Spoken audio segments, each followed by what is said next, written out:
Many of us have daily routines that feel completely innocent. We go about our lives thinking everything is fine, but some of these common behaviors are actually deeply troubling to the Creator. It is important to understand that when we speak about the wrath of the Almighty, we aren't talking about a short-tempered or unpredictable emotion. Instead, think of it as the protective, righteous response of a devoted father who sees his children wandering toward a cliff. He isn't just disappointed, he is grieved because he knows where these paths lead. Sometimes we develop spiritual blind spots, falling into patterns that distance us from His grace without us even noticing.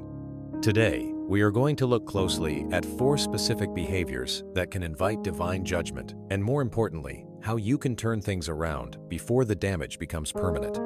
The first major red flag is a spirit of self-sufficiency that pushes out true humility. This isn't about having healthy self-esteem or being happy about your progress. This is the dangerous mindset that suggests you don't actually need divine help. There is a powerful warning in the Scriptures that the Creator finds an arrogant heart repulsive, and that such an attitude leads down a very dark road. Arrogance has a way of turning your greatest achievements into stumbling blocks.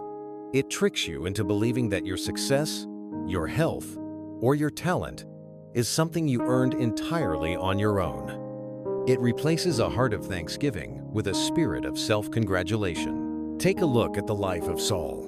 When he started out, he was modest and even a bit shy about his new role as a leader. But as he grew comfortable in his position, he began to rely on his own authority rather than the source of his strength. This shift ultimately led to his downfall. In contrast, consider David. He was far from a perfect man and made massive mistakes, but he possessed a quality Saul lacked. He knew how to bow down and admit when he was wrong. That willingness to stay humble kept his heart soft and reachable. Arrogance is a silent killer because it blinds you while it's destroying you. You might not even realize you've drifted away until you find yourself standing in a cold, empty place where His presence used to be. If you feel that ego rising, stop and acknowledge that every good thing in your life is a gift. That simple act of recognition can change your entire future. The second habit we need to watch for is the act of silencing your conscience.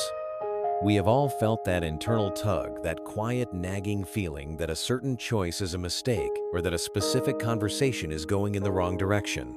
That is a spiritual guardrail intended to keep you safe. When we repeatedly ignore that inner nudge, we aren't just being stubborn.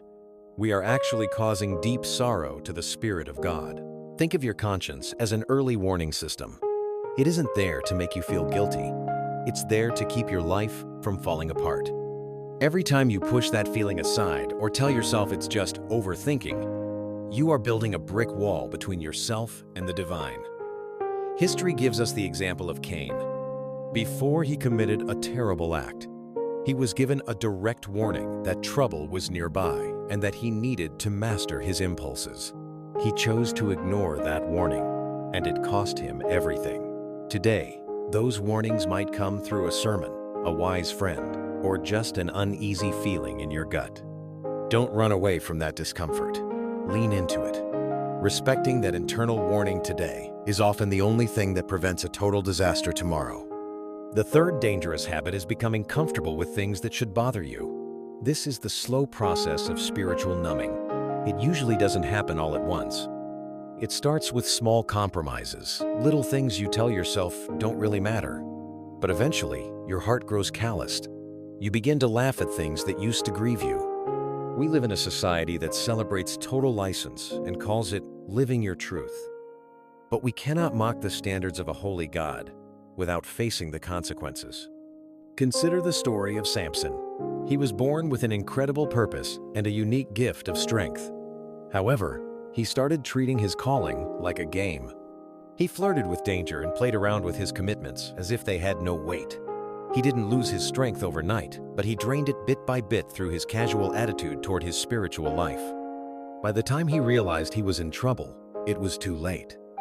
When you start saying, "It's just a small thing," you are already stepping out from under the umbrella of protection. The solution is to rediscover a sense of awe and reverence. Real freedom isn't the ability to do whatever you want. It is having the character to walk away from things that are poisoning your soul. Finally, the fourth habit is collecting spiritual knowledge without actually applying it. There is a huge difference between knowing the right answers and living the right way. Divine frustration is rarely aimed at those who are lost and don't know the way. It is often directed at those who know exactly what is required, but choose to do the opposite. To sing songs of devotion on one day and then live a life of dishonesty or cruelty the rest of the week is the ultimate form of hypocrisy. The religious leaders of long ago were experts on the law, but their lives were cold and empty because they prioritized information over transformation. They wanted the status of being godly without the sacrifice of being truly loving. If your faith is only a set of facts in your head and not a change in how you treat people or spend your time, it is hollow. Knowing the truth won't change your life. It's the truth you actually put into practice that sets you free.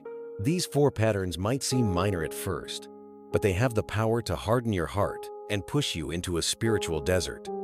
Please understand that these warnings are not about a God who wants to get even. They are about a God who wants to get you back. Every warning is an invitation to return to safety. If you feel convicted by any of this, take it as a sign of hope. It means your heart is still soft enough to listen. Today is the perfect moment to reset your path and realign your life with what truly matters. If you're ready to start fresh and move in a new direction, leave the word growth in the comments to show your commitment.